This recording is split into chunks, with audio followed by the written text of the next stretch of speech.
So hello बालकों, शुरुआत करते हैं क्वेश्चन नंबर 31 ऑफ इलास्टिसिटी से। तो क्वेश्चन नंबर 31 ऑफ इलास्टिसिटी जो है वो हमें क्या कहना चाह रहा है। अब इलास्टिसिटी के अंदर ये कहता है कि a mass of 0.4 kg suspended from a wire, then a wire of length of a wire increase by 3 millimetre, then find out the work done. किसी सीलिंग से अपन ने मान लो किसी वायर को अटैच कर दिया और इस वायर को किसी 0.4 वाले केजी के साथ में ब्लॉक किया अटैच, और ये स्ट्रेच आउट हुआ और खींचा है, और उसमें इंक्रीज इन लेंथ जो आया वो कितना आया, 3 मिलीमीटर आया। तो वर्क डन जो हुआ होगा वो कितना हुआ होगा।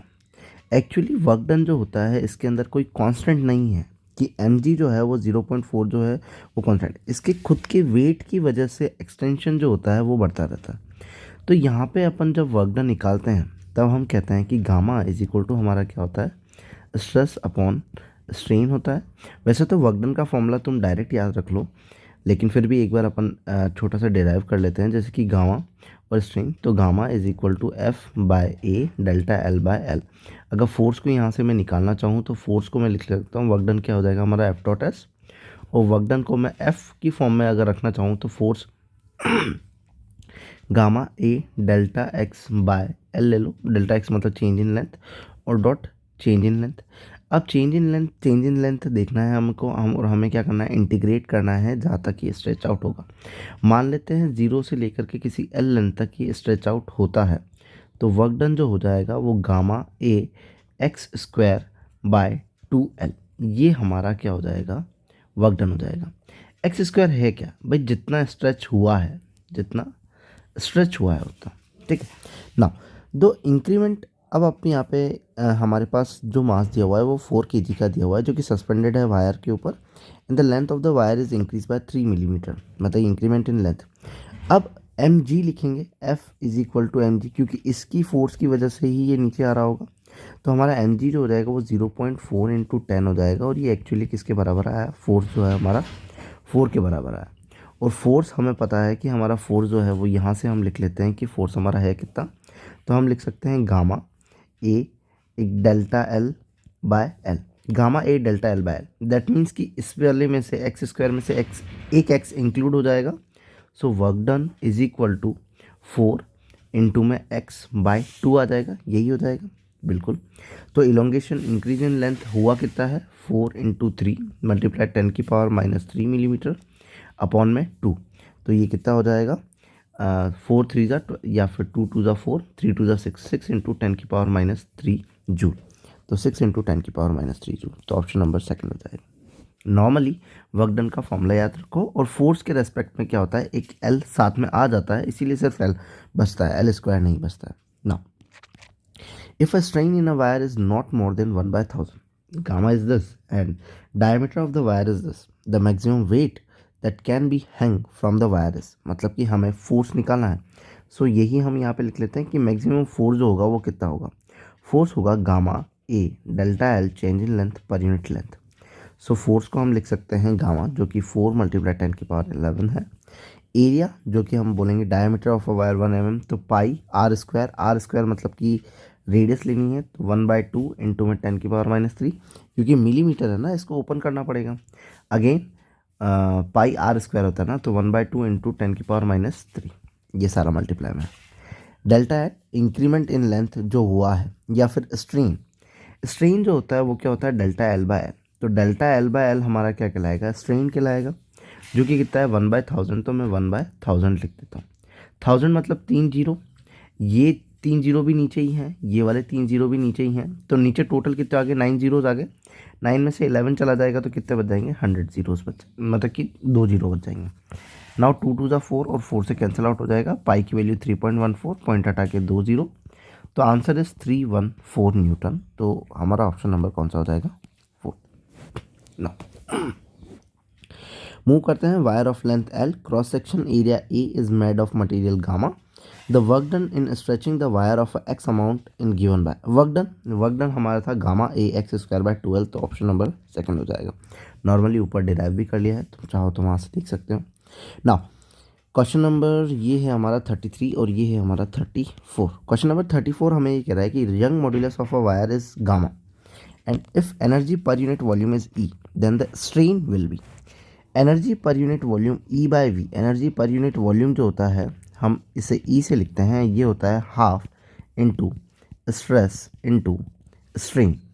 अब हमें सिर्फ और सिर्फ स्ट्रेन के बारे में लिखना है, तो मैं स्ट्रेस को ओपन करूँगा तो स्ट्रेस मेरा हो जाएगा gamma into strain.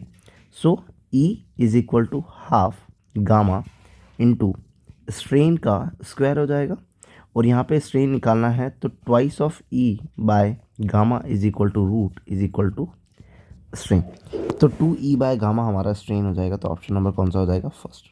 No, which of the following statement is correct? Steel is more elastic than rubber. बिल्कुल। अब एक्चुअली ये स्टेटमेंट करेक्ट हुआ कैसे?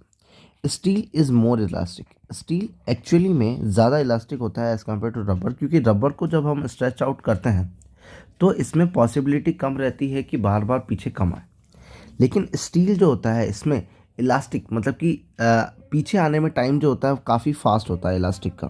ठीक है।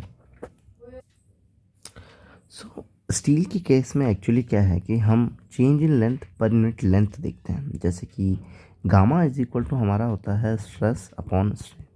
मतलब कि प्लास्टिक के अंदर नहीं स्टील के अंदर सॉरी स्टील के अंदर change in length per unit length जो होता है वो क्या होता है एक्चुअली में कम होता है। दैट मीन्स कि उनका यंग मॉड्यूलस जो है वो ज़्यादा है, एंड यंग मॉड्यूलस ज़्यादा होना हमें क्या बाइफरकेट करता है, हमें ये कहता है कि इलास्टिसिटी क्या है, ज़्यादा है। So actual the thing is कि जब इलास्टिसिटी ज़्यादा होगी, क्यों? क्योंकि यंग मॉड्यूलस जो है वो हमारा क्या है, ज़्यादा है। इसका रीज़न क्या दे सकते हैं हम कि change in length per unit length जो है वो एक्चुअली स्टील में क्या है, कम। The elastic potential energy stored in a stretched wires. Elastic potential energy की बात करते हैं। अब पोटेंशियल एनर्जी जो है वो हमारी एक्चुअली क्या है, work done by conservative force. तो हमारा वर्क डन ही क्या है, पोटेंशियल एनर्जी के बराबर। सो ये तो हमारा वर्क डन के बराबर बराबर ही हुआ, तो वर्क डन का फॉर्मूला जो था वही लग जाएगा। तो गामा ए डेल्टा एल मतलब कि एक्स का स्क्वायर अपॉन में 2 है। Now the breaking stress of a wire depend on the material of wire. हाँ, ब्रेकिंग स्ट्रेस जो होता है वो मटेरियल के ऊपर डिपेंड करता है, ना कि फोर्स कितना लग रहा है और क्या नहीं। सो ऑप्शन नंबर सी मतलब कि तीनों के तीनों ही जो है वो हमारे करेक्ट हैं। तो ए बी सी चला जाएगा, ऑप्शन नंबर फोर्थ चला जाएगा यहाँ हमारा। ये 35th क्वेश्चन था। नाउ 36th क्वेश्चन की अगर बात करें तो 36th हमें कह रहा है कि when a metal of a wire elongate X या फिर L after hanging a load of M G on it the gravitation potential energy of a mass M decreases by M G L the energy appears. अब जब कोई metal का wire था, अब इसको किसी एम जी वाले से हैंग कर दिया और ये स्ट्रेच आउट हुआ, कितना हुआ, एम जी एल तक हुआ। द एनर्जी अपीयर्स मतलब कि ये जो एनर्जी थी इसकी पोटेंशियल एनर्जी वाली वो गई कहाँ? भाई वो जाएगी कहाँ? वो एक इलास्टिक पोटेंशियल एनर्जी में जाएगी, क्योंकि वो तो अभी तक इसका ब्रेकिंग स्ट्रेस आया नहीं है। तो half of its elastic potential energy and half is thermal energy, क्योंकि ये थोड़ा सा क्या हो जाएगा, हीट अप हो जाएगा, टेम्परेचर इसका इंक्रीज हो जाएगा, थोड़ा सा गर्म हो जाएगा। इस वजह से हम कहते हैं कि टोटली थर्मल एनर्जी के अंदर नहीं जाती है, ना ही टोटली पोटेंशियल इलास्टिक एनर्जी के अंदर। आधी इलास्टिक एनर्जी में जाएगी और आधी थर्मल एनर्जी के अंदर इसकी चली जाएगी ना। 37th की अगर बात करें तो the load versus elongation graph of a 4 wire of a same material same length as shown in the figure. The graph thick wire is represented by. अब मान लो तुम्हारे पास थिक वायर है कोई, अब अगर ये थिक वायर है तो इस पर जितना तुम फोर्स लगाओगे इसमें इलोंगेशन क्या होगा, कम होगा। इलोंगेशन क्या होगा, कम होगा। इलोंगेशन कम क्यों होगा? मान लो कि यार कोई पतला वायर है, ये और पतला वायर है, ये और पतला wire.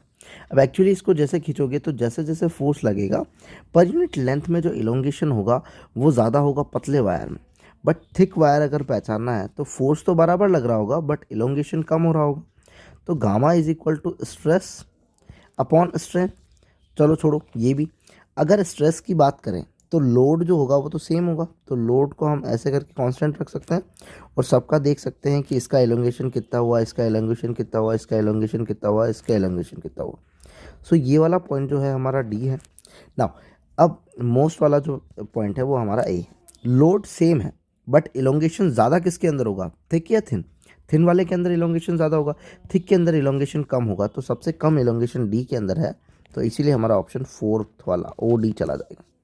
So Here's the 5 questions of elasticity. If you like, then please subscribe. Thank you.